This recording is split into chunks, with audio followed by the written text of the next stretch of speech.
know. Your father. Yes, now. You're my daddy.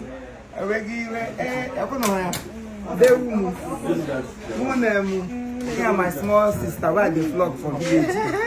Hapo kwa niyo name, nya kwa bere mo, wodu ko bi. Ngoro nga wodu ko bi. Nya kwa ihe just no doga. Wodu ko bi. Onye. Bura babu ihe doga ya. Na etejegre mblebe. Mblebe. Maggi create today. Mblebe. So yeah, the wrong there. What you call on a motor? I love so because me I won't know. Ngwasha na ngwasha. Nene maka di ko bala ham no. Biko kam ga eme MC. Me onye agba di na mu nwekwa ego. Na Chineke. Biko na bright price ma me emekwa MC. Awe sha ga wu selebino. Selebino you sabe bla bo ki tira da. Ya ma bamba po mi nonsense. Ko yem de snake ni go na. Asini emu na ye wan na da. Ala nulo. Nene maka di.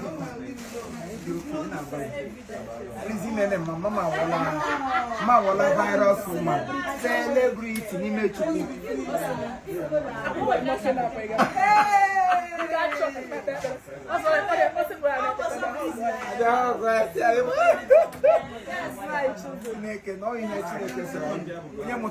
just through your children. So if you don't have today, you have tomorrow. I hope that through your children, God will bless you. Be like that. Keep on hustling. Train one them. Day to pay. Just like her. They will train you and take care of you. Just like she's taking care of her mother. You need to see us there in the village. Whenever I enter Nollywood, what do I name for her just to get there? But today God is blessing us. So I won't need to be jealous about us. That position I want. Go and hustle. I'm always vacation now. But I mean, I have to him. You don't need to explain, bro. No, but I need to because some people are so naive about life. Life is not all about cha-cha-cha. It's do it. Let's see what you're doing. See my sister. She what she's doing. Do it. Anyway,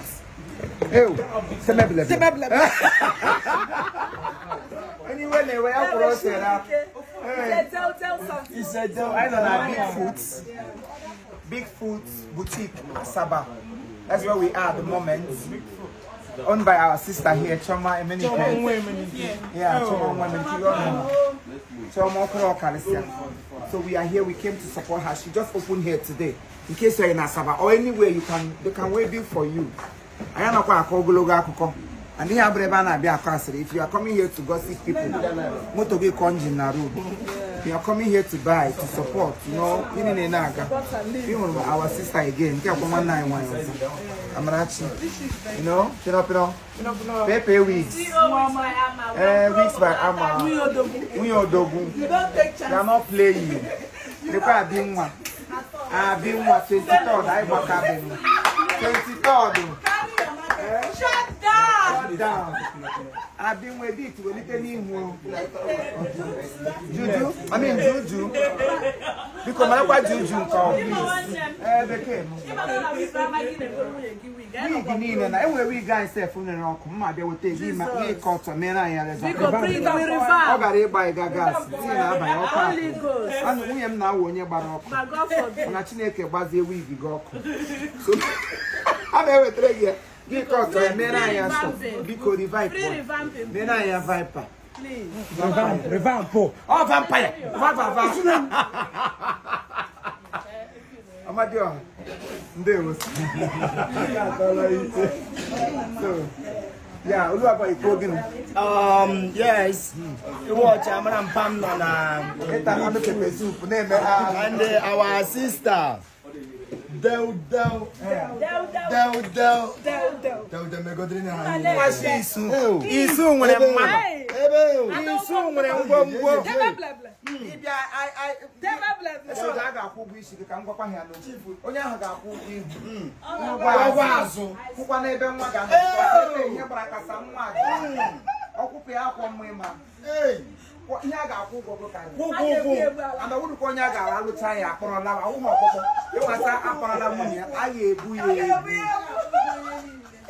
So that is it. We're gonna give one smile for her so that people can go. If your 2 pieces for 4.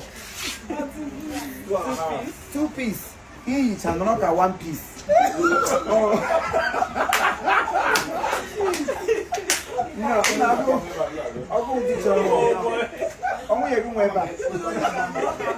Joma,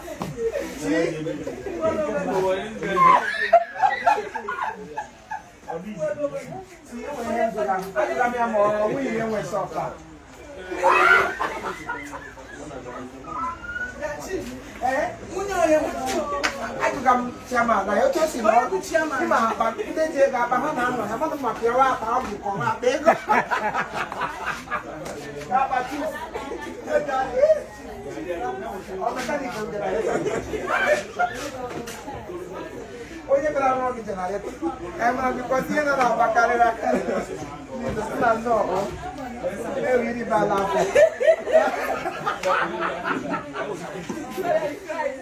Iria balar. Entendeu? Vai lá, ma. Bye bye. Chama-se.